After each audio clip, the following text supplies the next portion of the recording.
Hello दोस्तों, कैसे हैं आप लोग। मेरा नाम है Lokesh, I am your science educator.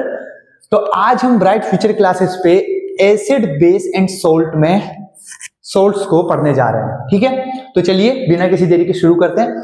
Salt क्या है? सोल्ट एक आयनिक कंपाउंड होते हैं।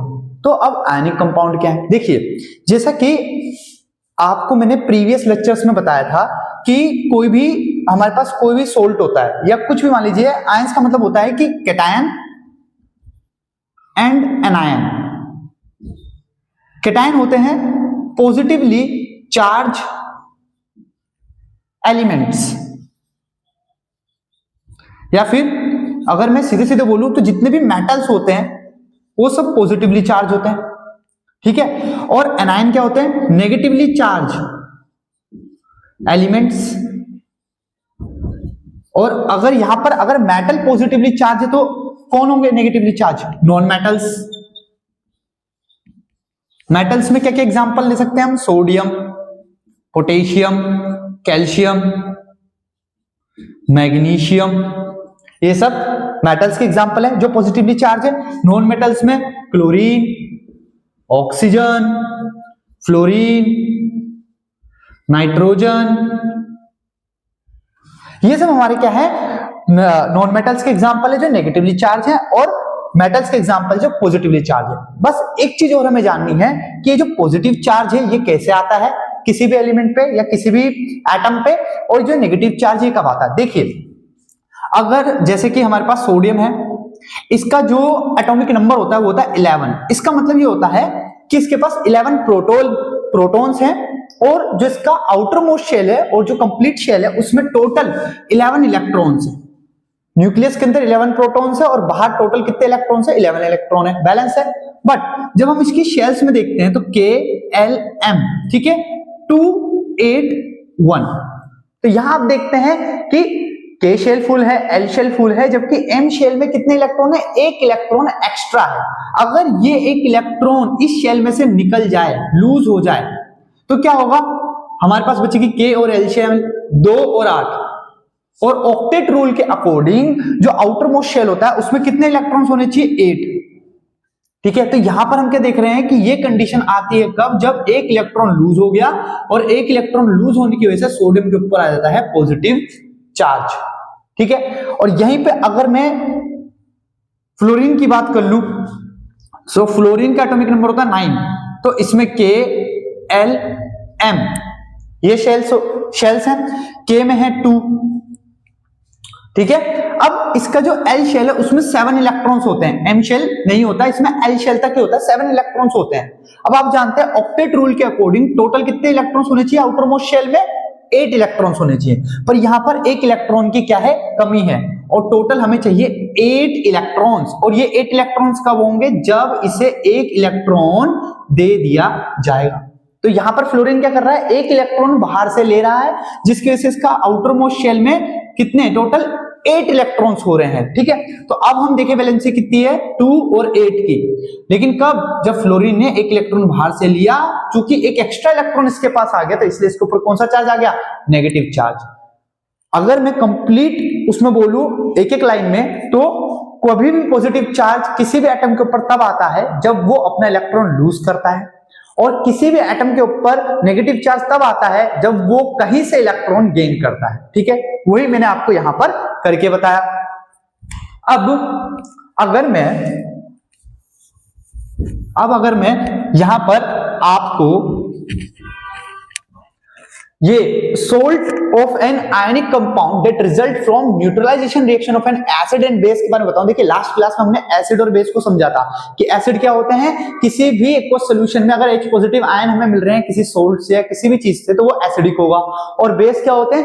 किसी भी सॉल्यूशन में, एक्वस सॉल्यूशन में जो भी हमने डाला है उससे अगर हमें OH negative ion, hydroxide ion मिल रहे हैं, तो वो क्या होगा? बेस होगा। ठीक है, एसिड और बेस को हमने समझा था, पर यहां पर हमारे पास टर्म आ रही है सोल्ट। तो सोल्ट हमारे पास क्या है? वो होते हैं आयनिक कंपाउंड। आयंस क्या होते हैं वो मैंने अभी आपको बताया। अब हम आयनिक कंपाउंड को समझेंगे। देखिए, न्यूट्रलाइजेशन रिएक्शन से हमें क्या मिलते हैं? सोल्ट मिलते हैं। तो देखिए, न्यूट्रलाइजेशन का एग्जांपल मैंने ले रखा है यहां पर NaOH और HCl। NaOH आप जानते हैं क्या है? बेस। HCl क्या है? एसिड। अब हम जानते हैं कि एसिड में क्या होता है H पॉजिटिव आयन और बेस में क्या होता है OH नेगेटिव आयन। ठीक है, तो यहां पर क्लोरीन हमें क्या देगा, यहां पर एसिड हमें एक नेगेटिव क्लोरीन देगा और बेस हमें एक पॉजिटिव सोडियम देगा। तो जब कभी भी इनकी रिएक्शन होगी तो क्या होगा, यहां पर हमें NaCl मिलेगा और वाटर मिल जाएगा। यही तो है न्यूट्रलाइजेशन रिएक्शन। न्यूट्रलाइजेशन रिएक्शन का जो बेस था वो क्या था, जब कभी एसिड और बेस आपस में रिएक्ट करेंगे तो हमें सोल्ट और वाटर देंगे। और जो ये सोल्ट है ये कैसा है नेचर में, न्यूट्रल है। क्यों न्यूट्रल है नेचर में, बिकॉज जो सोडियम पॉजिटिव चार्ज है वो क्लोरीन के नेगेटिव चार्ज से क्या हो गया है, न्यूट्रलाइज हो गया है, तभी तो ये सोल्ट फॉर्म हुआ है। इसीलिए सोल्ट क्या है, आयनिक कंपाउंड। बिकॉज जब मैं इस सोल्ट को वाटर में डिसॉल्व करूंगा तो ये अपने रिस्पेक्टिव आयन सोडियम पॉजिटिव और क्लोरीन नेगेटिव में क्या हो जाएगा, डिसोशिएट हो जाएगा, टूट जाएगा। ठीक है, आई होप आपको आयनिक कंपाउंड समझ में आए होंगे। तो सोल्ट्स क्या होते हैं, salt is an ionic compound that result from the neutralisation reaction of an acid and base, जो मैंने आपको यहां पर करके बताया। अब salt are composed with the equal number of cation and anion. देखिए मैंने अभी आपको कैटायन और एनायन के बारे में बताया था, तो क्या होता है सोल्ट के अंदर इक्वल नंबर के कैटायन और एनायंस होते हैं, so that the product is electrically neutral. क्या होता है प्रोडक्ट, इलेक्ट्रिकली न्यूट्रल। तो जो ये हमारा NaCl था, क्या ये इलेक्ट्रिकली न्यूट्रल नहीं था, न्यूट्रल था, बिकॉज इसके पास एक सोडियम पॉजिटिव चार्ज था, तो उसके रिस्पेक्टिव में उसके अपोजिट इसके पास एक क्लोरीन नेगेटिव चार्ज था। तो इक्वल नंबर ऑफ कैटायन था और इक्वल नंबर ऑफ एनायन था, जिसकी वजह से ये क्या हो गया, सोल्ट इलेक्ट्रिकली न्यूट्रल हो गया। अब यहां तक हमने सोल्ट्स को समझ लिया, न्यूट्रलाइजेशन रिएक्शन को समझ लिया। अब बात कर लेते हैं टाइप्स ऑफ सोल्ट की। देखिए टाइप्स ऑफ सोल्ट में सबसे पहले जो हमारे पास आते हैं सोल्ट, वो होते हैं न्यूट्रल सोल्ट। क्या होते हैं, न्यूट्रल सोल्ट।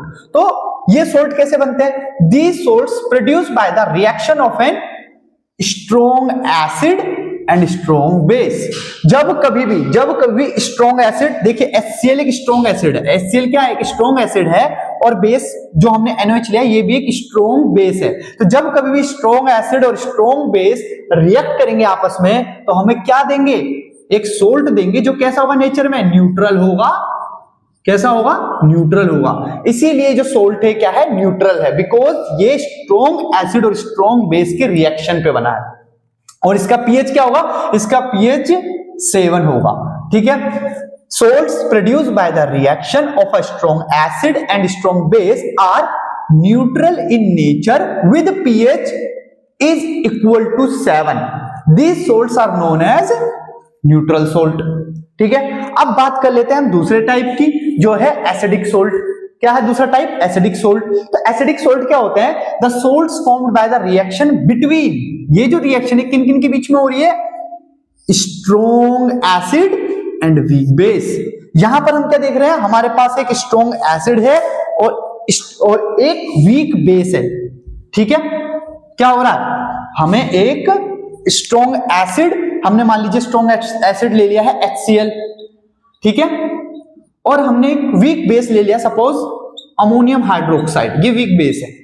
ठीक है, अब यहां पर ये तो स्ट्रॉन्ग है, स्ट्रॉन्ग एसिड, और ये क्या है हमारे पास, ये है वीक बेस।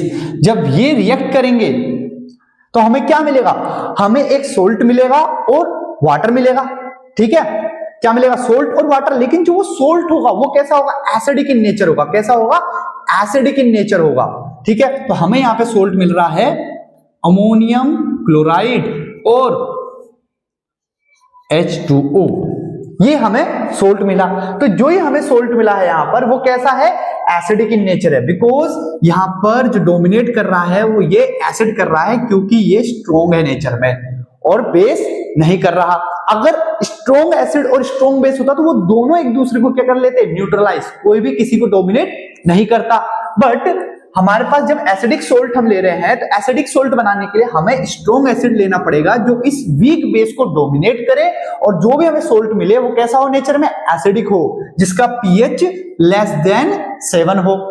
अब यही रिएक्शन को मैंने यहां पर भी लिया है कि अमोनियम हाइड्रोक्साइड जो कि एक वीक बेस है और HCl जो कि एक स्ट्रॉन्ग एसिड है, जब आपस में रिएक्ट करेंगे तो हमें अमोनियम क्लोराइड NH4Cl और वाटर मिलेगा। और NH4Cl कैसा होगा? एसिडिक सोल्ट होगा। कैसा होगा? एसिडिक सोल्ट होगा। ठीक है, अब बात कर लेते हैं बेसिक सोल्ट की। देखिए basic salt just acidic salt का उल्टा है। एसिडिक सोल्ट में हमने स्ट्रॉन्ग एसिड लिया था, अब हम बेसिक सोल्ट के लिए स्ट्रॉन्ग बेस लेंगे और उसके अपोज में वीक एसिड लेंगे। क्या लेंगे? स्ट्रॉन्ग बेस और वीक एसिड को आपस में रिएक्ट कराएंगे और जो भी हमें सोल्ट मिलेगा वो कैसा होगा? बेसिक इन नेचर होगा। कैसा होगा? बेसिक इन नेचर होगा, जिसका pH मोर देन 7 होगा। 7 से उसका pH क्या होगा? ज्यादा होगा। जैसे कि यहां पर आप देख सकते हैं कार्बोनिक क्या लिया है मैंने? एसिड लिया है। कार्बोनिक एसिड है H2CO3 और यहां पर मेरे पास सोडियम हाइड्रोक्साइड एक स्ट्रॉन्ग बेस है। तो ये जो कार्बोनिक एसिड है ये क्या है? वीक एसिड है। कैसा है? वीक एसिड है। H2CO3 वीक एसिड है और NaOH सोडियम हाइड्रोक्साइड एक स्ट्रॉन्ग बेस है। और जब ये आपस में रिएक्ट करेंगे तो मुझे क्या मिलेगा? Sodium carbonate. क्या मिलेगा? सोडियम कार्बोनेट मिलेगा और वाटर। क्या मिलेगा? सोडियम कार्बोनेट और वाटर मिलेगा। ठीक है, तो यहां पर आप देख सकते हैं जो मुझे जो सोल्ट मिला सोडियम कार्बोनेट, ये कैसा है नेचर में? ये नेचर में बेसिक है। कैसा है? बेसिक है। Na2CO3। ठीक है, Na2CO3 मिलेगा। चलिए अब बात कर लेते हैं, यहां पर हमने टाइप्स ऑफ सोल्ट को देख लिया। तो टाइप्स ऑफ सोल्ट में हमने न्यूट्रल सोल्ट, एसिडिक सोल्ट और बेसिक सोल्ट, तीनों सोल्ट को समझा। अब हम बात करते हैं सोल्ट के एग्जांपल्स की। सबसे पहला एग्जांपल हमारे पास आता है कॉमन सोल्ट। क्या है? Common salt. कॉमन सोल्ट मतलब NaCl। तो एग्जाम्स में आपसे कॉमन सोल्ट की प्रिपरेशन, उसकी प्रॉपर्टीज और उसके यूजेस पूछे जाते हैं। तो हम यहां देख रहे हैं कि कॉमन सोल्ट को प्रिपेयर करने का क्या मेथड है? सोडियम हाइड्रोक्साइड और HCl, यानी कि बेस और एसिड को आपस में हम रिएक्ट कराएंगे तो हमें क्या मिल जाएगा? हमें मिल जाएगा NaCl। कॉमन सोल्ट मिल गया और वाटर मिलेगा। और जब ये तो हो गई इसकी प्रिपरेशन, और इसकी प्रॉपर्टीज क्या है? अगर मैं इस NaCl को वाटर में डिसॉल्व कर दूं, अगर मैं इस NaCl को वाटर में डिसॉल्व कर दूं तो मुझे क्या मिलेगा? देखिए इसको वाटर में डिसॉल्व करने पे मुझे मिलता है NaOH Cl2 गैस। ठीक है, क्या मिल रहा है मुझे? NaOH मिल रहा है, 2 NaOH मिल रहा है। ठीक है, और यहां पर Cl2 गैस मिल रही है। ठीक है, तो यहां पर आप देख सकते हैं NaOH और Cl2 गैस यहां मुझे मिल रही है। अब इसके कुछ यूजेस हम देख लेते हैं। तो जो कॉमन सोल्ट है उसके यूजेस क्या है? इसको हम डेली फूड में, नमक को हम डेली फूड में यूज नहीं करते, तो डेली फूड में यूज होता है। जो सोल्ट होता है कॉमन सोल्ट, वो प्रिजर्वेटिव के रूप में भी यूज किया जाता है। ठीक है, साथ साथ इसका यूज हम कॉमन सोल्ट का जो यूज है NaCl का यूज हम क्या करते हैं? NaCl को मेल्ट करते हैं। क्या करते हैं? मेल्ट करते हैं। जब NaCl को मेल्ट करते हैं इलेक्ट्रोलाइसिस के थ्रू तो हमें सोडियम मेटल और क्लोरीन गैस मिल जाती है। क्या मिल जाता है? सोडियम मेटल Na मिल जाता है और Cl2 गैस मिल जाती है। ठीक है, इलेक्ट्रोलाइसिस के थ्रू। तो by the melting of NaCl we get sodium metal and chlorine gas. I hope आपको इसका जो कॉमन सोल्ट है इसका प्रिपरेशन, प्रॉपर्टीज और इसके यूजेस पता चले होंगे। ठीक है, अब और यहां पर एक और चीज है कि यहां पर हाइड्रोजन गैस भी रिलीज होती है। ठीक है, यहां पर हाइड्रोजन गैस भी रिलीज होती है, ये भी आप ध्यान रखें जब हम NaCl और वाटर को रिएक्ट कराते हैं, जब हम NaCl को वाटर में डिसॉल्व करते हैं। अब यहां पर हम कुछ preparation and use of sodium hydroxide के बारे में बात कर लेते हैं, और ये जो है ये इंपॉर्टेंट है, याद रखिएगा। ठीक है, preparation and use of sodium hydroxide NaOH। तो देखिए NaOH की प्रिपरेशन क्या है? वही जब हम NaCl को वाटर में डिसॉल्व करते हैं तो हमें क्या मिलता है? NaOH मिलता है, प्लस Cl2 मिलती है और प्लस H2 मिलता है। ठीक है, दो NaOH मिलेंगे, Cl2 और H2 गैस मिलेगी। ठीक है, अब ये जो प्रोसेस है, मतलब NaOH को बनाने की जो प्रोसेस है, इसको हम क्लोर एल्काई प्रोसेस भी कहते हैं। क्लोर एल्कलाई प्रोसेस भी कहते हैं। क्यों? Because product formed for chlorine and alkali of sodium hydroxide. जो प्रोडक्ट हमें मिला है उसमें हमें क्या मिला है? क्लोरीन और एल्कली, मतलब एल्कलाइन सोडियम हाइड्रोक्साइड बेस मिला है और क्लोरीन मिला है। इस वजह से इस जो प्रोसेस है प्रिपरेशन की, सोडियम हाइड्रोक्साइड को बनाने की जो प्रोसेस है वो क्लोर एल्कली प्रोसेस कहलाती है। अब इसके यूजेस क्या है सोडियम हाइड्रोक्साइड के? तो सोडियम हाइड्रोक्साइड का जो यूज है मेकिंग ऑफ पेपर, पेपर बनाने के लिए, सोप और डिटर्जेंट बनाने के लिए, और डीग्रीसिंग ऑफ मेटल्स, मेटल को डीग्रीस करने के लिए, ठीक है, डीग्रीसिंग के लिए भी यूज किया जाता है NOH को। जो Cl2 गैस इवॉल्व हुई है, जो निकली है, इसका यूज कहां होता है? Cl2 गैस का यूज वाटर ट्रीटमेंट में, मैन्युफैक्चरिंग ऑफ पीवीसी, जो पीवीसी के पाइप आपको दिखते हैं, manufacturing of PVC, water treatment और पेस्टिसाइड्स को बनाने में Cl2 गैस का यूज होता है। रही बात H2 लिक्विड, जो हमें यहाँ पे जो हाइड्रोजन मिला है वो लिक्विड फॉर्म में है, तो इसका यूज रॉकेट फ्यूल के लिए होता है। Making of ammonia for fertilisers, जो हम फर्टिलाइजर्स यूज करते हैं उसमें जो अमोनिया होता है NH4 और NH3 जो होता है, इनको बनाने के लिए भी हम क्या करते हैं? हाइड्रोजन गैस का, लिक्विड हाइड्रोजन का यूज करते हैं, ठीक है। अब यहां पर हम बात कर लेते हैं ब्लीचिंग पाउडर की। किसकी बात? ये भी इंपॉर्टेंट है ब्लीचिंग पाउडर, ठीक है। ब्लीचिंग पाउडर CaOCl2, ये ब्लीचिंग पाउडर है। इसकी प्रिपरेशन क्या है, मतलब कैसे हम CaOCl2 यानी ब्लीचिंग पाउडर को कैसे प्रिपेयर करते हैं वो देख लेते हैं। तो देखिए, bleaching powder is produced by the action of chlorine on dry sailed lime. जब कभी कैल्शियम हाइड्रोक्साइड के ऊपर CaOH होल ट्वाइस के ऊपर जब मैं Cl2 गैस को पास करता हूं, तो मुझे जो प्रोडक्ट मिलता है वो मिलता है CaOCl2। क्या मिलता है? CaOCl2 यानी कि ब्लीचिंग पाउडर मिलता है, ठीक है। यहां पर आप क्या देख रहे हैं? Ca मिल गया, O मिल गया, Cl2 मिल गया और रिस्पेक्टिवली वाटर मिलता है। क्या मिलता है? वाटर मिलता है, ठीक है। अब यहां पर इसके कुछ प्रॉपर्टीज की बात कर लेते हैं। तो देखिए, जो ये हमारे पास ब्लीचिंग पाउडर है, इसके अंदर स्ट्रॉन्ग स्मेल ऑफ क्लोरीन होती है, क्लोरीन की बहुत ज्यादा तेज गंध होती है इसमें, और ये वाटर में सोल्यूबल होता है, ठीक है। क्या होता है? जो ब्लीचिंग पाउडर होता है वाटर में सोल्यूबल होता है, और ये अपना जो क्लोरीन है, इसके पास जो क्लोरीन है, इसको लूज कर देता है जब हम इसके ऊपर CO2 को एक्ट करवाते हैं, CO2 का एक्शन करवाते हैं, ठीक है। ये कुछ इसकी प्रॉपर्टीज हो गई। अब इसका यूज देख लेते हैं कि हम इसका यूज कहां कहां करते हैं। तो bleaching of cotton and Lenin, cotton और लेनिन क्लॉथ को ब्लीच करने के लिए, टेक्सटाइल इंडस्ट्री में कॉटन और लेनिन को ब्लीचिंग करने के लिए हम ब्लीचिंग पाउडर का यूज करते हैं। ब्लीचिंग वुड पल्प, वुड का जो पल्प होता है, गूदा जो होता है, उसको ब्लीच करने के लिए हम यूज करते हैं पेपर फैक्ट्रीज में। और जो ब्लीचिंग पाउडर होता है, ये एक ऑक्सीडाइजिंग एजेंट के रूप में भी काम करता है, ठीक है। ये क्या करता है? रिएक्शन में ऑक्सीडाइजिंग एजेंट का काम करता है, और जो रिएक्टेंट होता है उनको ऑक्सीडाइज करता है। साथ साथ डिसइंफेक्टिंग ड्रिंकिंग वाटर, ये और इसका एक और काम क्या है कि जो ड्रिंकिंग वाटर होता है उसको डिसइंफेक्ट करता है, ठीक है, शुद्ध करता है। ये भी ब्लीचिंग पाउडर का काम होता है, ठीक है। तो ये इसके यूजेस हो गए। अब बात कर लेते हैं बेकिंग सोडा की। किसकी बात कर लेते हैं? बेकिंग सोडा की, जिसका नाम है सोडियम हाइड्रोजन कार्बोनेट। क्या नाम है? Sodium hydrogen carbonate, NaHCO3। इसे सोडियम बाइकार्बोनेट भी कहते हैं, ठीक है।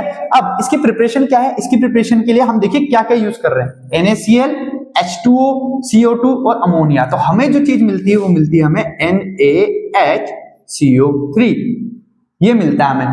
Sodium bicarbonate, sodium hydrogen carbonate हमें मिलता है जब हम कभी क्या करते हैं, इसका यूज करते हैं NaCl, H2O, CO2 और अमोनिया का। और रिस्पेक्टिवली हमें क्या मिलता है? अमोनियम क्लोराइड मिलता है, NH4Cl मिलता है। क्या मिलता है? NH4Cl, ठीक है। 3 2 5, ठीक है, 4 5, ठीक है, बैलेंस्ड है। तो यहां पर हमें क्या मिला है? सोडियम हाइड्रोजन कार्बोनेट और अमोनियम क्लोराइड मिला है जब हमने NaCl, H2O, CO2 और अमोनिया को आपस में रिएक्ट कराया। हमें काम है इससे, किससे? बेकिंग सोडा से। अब देखिए, जो बेकिंग सोडा है ये कैसा होता है? Non corrosive base. ये एक ऐसा बेस होता है जो नॉन करोसिव होता है। नॉन करोसिव का मतलब नुकसान नहीं करेगा ये, ठीक है। जो करोड नहीं करेगा, उस चीज को गलाएगा नहीं, नॉन करोसिव बेस होता है। When it is heated during cook, जब आप इसको हीट करते हैं ना कुकिंग के दौरान, तो उसमें क्या होता है कि ये टूट जाता है और हमें CO2 गैस रिलीज करके देता है। क्या रिलीज करके देता है? CO2 गैस रिलीज करके देता है, जिसकी वजह से क्या होता है, जो केक होते हैं, जो डो होता है, उसमें पफीनेस आती है, ठीक है, वो फूल जाता है। तभी तो हम बेकिंग सोडा का यूज क्या करते हैं, जो केक्स होता है उनको बनाने के लिए करते हैं। साथ साथ इसका और क्या होता है? मेकिंग बेकिंग पाउडर, जो बेकिंग सोडा होता है उसका यूज हम बेकिंग पाउडर बनाने के लिए करते हैं। इंग्रेडिएंट इन एंटासिड्स, जो एंटासिड होते हैं, जो एसिडिटी में यूज की जाने वाली दवाई है एंटासिड, उसमें भी बेकिंग सोडा का यूज होता है। साथ साथ यूज इन सोडा एसिड और इन फायर एक्सटिंग्विशर, इनको सोडा एसिड, बेकिंग सोडा को सोडा एसिड में भी यूज किया जाता है और फायर एक्सटिंग्विशर में भी यूज किया जाता है, ठीक है। अब एक पॉइंट और है, एक बार लिखने दीजिए, ठीक है। हाँ, ये यूज है कि जो ये ब्रेक हुआ है CO2 तो हमें मिलता है, साथ में हमें Na2CO3 भी मिलता है, सोडियम कार्बोनेट और कार्बन डाइऑक्साइड। तो सोडियम कार्बोनेट हमें मिल गया, ठीक है। और साथ में क्या हुआ है, एक CO2 गैस निकल गई 3 2 5 और ये 2, यहां पर ये 2 है, तो 5 3 2 5, ठीक है। तो यहां पर हमें क्या मिला, सोडियम कार्बोनेट और कार्बन डाइऑक्साइड, ठीक है। ये हमें कब मिलता है, जब हम बेकिंग सोडा को हीट करते हैं कुकिंग के दौरान। और इसी CO2 की वजह से ही पफीनेस, या फिर ये समझ लीजिए जो डो है या जो केक का जो डो होता है, मटेरियल होता है, उसमें क्या होता है, वो फूल जाता है, एकदम फूला फूला सॉफ्ट पफीनेस से उसमें देखने को मिलती है, ठीक है। तो आज अभी तक हमने बेकिंग सोडा को देखा है। अब इससे आगे जो है हम कुछ और सॉल्ट्स को देखेंगे, ठीक है। तो अब हम बात करेंगे वॉशिंग सोडा के बारे में। किसकी बात करेंगे, वॉशिंग सोडा के बारे में। तो वॉशिंग सोडा का जो फॉर्मूला होता है वो होता है Na2CO3.10H2O। क्या होता है, Na2CO3.10H2O। अब ये वॉशिंग सोडा कैसे प्रिपेयर होता है, तो वॉशिंग सोडा को प्रिपेयर करने के लिए हम क्या करते हैं, रिक्रिस्टलाइजेशन ऑफ सोडियम कार्बोनेट। क्या करते हैं, सोडियम कार्बोनेट को, जो सोडियम कार्बोनेट है इसका रिक्रिस्टलाइजेशन करते हैं। रिक्रिस्टलाइजेशन का मतलब है कि इसमें हम वाटर ऐड करते हैं। तो जब हम इसका रिक्रिस्टलाइजेशन कर रहे होते हैं तो उस दौरान क्या होता है, सोडियम कार्बोनेट वाटर से रिएक्ट करके Na2CO3.10H2O प्रिपेयर कर लेता है। ये जो वाटर मॉलिक्यूल है ये इसमें क्या होते हैं, जुड़ जाते हैं, जिससे ये क्या बन जाता है, वॉशिंग सोडा बन जाता है। क्या बन जाता है, वॉशिंग सोडा, ठीक है। अब इसकी प्रॉपर्टीज क्या है, तो ये ट्रांसपेरेंट क्रिस्टलाइन सॉलिड होता है, इसके आप आर पार देख सकते हैं, ट्रांसपेरेंट होता है। इसके अंदर 10 मॉलिक्यूल ऑफ वाटर होते हैं, ठीक है। इट डिसॉल्व इन वाटर, और ये वाटर में भी डिसॉल्व हो जाता है। जो वॉशिंग सोडा होता है वाटर में डिसॉल्व हो जाता है, और जब ये वाटर में डिसॉल्व होता है तो जो सोल्यूशन बनता है वो कैसा होता है, नेचर में एल्कलाइन होता है। कैसा होता है, एल्कलाइन होता है। It liberates CO2 when treated with HCl H2SO4। जब हम जब हम वॉशिंग सोडा को, सोडियम कार्बोनेट .10H2O को, वॉशिंग सोडा को जब हम HCl और H2SO4 के साथ ट्रीट करते हैं तो ये हमें कार्बन डाइऑक्साइड देता है। क्या देता है, कार्बन डाइऑक्साइड देता है। तो ये कुछ प्रॉपर्टीज हो गई वॉशिंग सोडा की। अब वॉशिंग सोडा का यूज देख लेते हैं। तो देखिए, वॉशिंग सोडा का यूज ग्लास, सोप और पेपर इंडस्ट्री में किया जाता है। बोरेक्स को मैन्युफैक्चर करने के लिए भी हम वॉशिंग सोडा का यूज करते हैं, और इसका यूज, वॉशिंग सोडा का यूज क्लीनिंग एजेंट के रूप में भी होता है, ठीक है। और वॉशिंग सोडा का यूज हम जो हार्ड वाटर होता है उसमें से हार्डनेस, जो परमानेंट हार्डनेस होती है उसको रिमूव करने के लिए हम क्या करते हैं, वॉशिंग सोडा का यूज करते हैं, ठीक है। तो हमने प्रिपरेशन, प्रॉपर्टीज और यूजेस देख लिए वॉशिंग सोडा के। अब हम जो सबसे इंपॉर्टेंट है वो है plaster of Paris. Washing soda भी इंपॉर्टेंट है और प्लास्टर ऑफ पेरिस भी इंपॉर्टेंट है। तो प्लास्टर ऑफ पेरिस को समझते हैं। तो प्लास्टर ऑफ पेरिस को हम कहते हैं कैल्शियम सल्फेट हेमीहाइड्रेट। क्या कहते हैं, कैल्शियम सल्फेट हेमीहाइड्रेट। हेमी का मतलब आधा, ठीक है। अब कैल्शियम सल्फेट तो यहाँ है, हेमीहाइड्रेट कितने मोलिक्यूल वाटर के, आधे मोलिक्यूल है। तो कैल्शियम सल्फेट हेमीहाइड्रेट क्या होता है, प्लास्टर ऑफ पेरिस।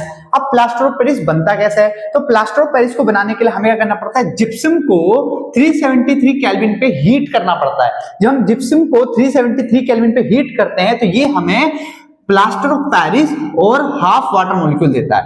जो इंपॉर्टेंट है वो ये है कि हमें जिप्सम को 373 केल्विन पे हीट करने पर प्लास्टर ऑफ पेरिस मिल जाता है, जिसका फॉर्मूला होता है calcium sulphate dot half H2O, ठीक है। अब जो प्लास्टर ऑफ पेरिस है उसकी कुछ प्रॉपर्टी देख लेते हैं। तो प्लास्टर ऑफ पेरिस की ये प्रॉपर्टी है कि जब हम इसको वाटर में डिसॉल्व करते हैं, प्लास्टर ऑफ पेरिस को कैल्शियम सल्फेट डॉट हेमीहाइड्रेट को जब हम वाटर में डिसॉल्व करते हैं तो ये हमें अगेन जिप्सम दे देता है, जिसका फॉर्मूला होता है कैल्शियम सल्फेट डॉट 2H2O, ठीक है। इसका यूज कहां करते हैं, कैल्शियम जो प्लास्टर ऑफ पेरिस है, प्लास्टर ऑफ पेरिस का यूज कहां करते हैं, तो प्लास्टर ऑफ पेरिस का यूज किया जाता है जो फ्रैक्चर्ड बोन होती है उसके चारों ओर जो आप प्लास्टर बांधते हैं वो एक्चुअली में प्लास्टर ऑफ पेरिस का बना होता है, ठीक है। तो doctor use plaster of Paris to support fractured bone. जो फ्रैक्चर्ड बोन होती है उनको सपोर्ट प्रोवाइड कराने के लिए डॉक्टर्स प्लास्टर ऑफ पेरिस का यूज करते हैं। It is also use to make toys ठीक है। और प्लास्टर ऑफ पेरिस का यूज हम टॉयज बनाने के लिए भी करते हैं। तो ये कुछ यूजेस हो गए प्लास्टर ऑफ पेरिस के। अब बात कर लेते हैं हम एक और इंपॉर्टेंट टॉपिक की, वो है वाटर ऑफ क्रिस्टलाइजेशन। अभी हमने ऊपर क्या देखा था, वॉशिंग सोडा को। वॉशिंग सोडा में क्या था, हमने सोडियम कार्बोनेट में वाटर ऐड किए थे, जिसकी वजह से क्या हुआ था, जो क्रिस्टल था इसमें वाटर ऐड हो गए। यहाँ पर क्रिस्टलाइजेशन ऑफ मतलब वाटर क्या बोलते हैं, यहां पर क्या हुआ था, यहां पर हमने देखा कि वाटर ऑफ क्रिस्टलाइजेशन हुआ है, क्रिस्टल में वाटर को ऐड कर दिया गया है। तो उसी को अब हम समझेंगे।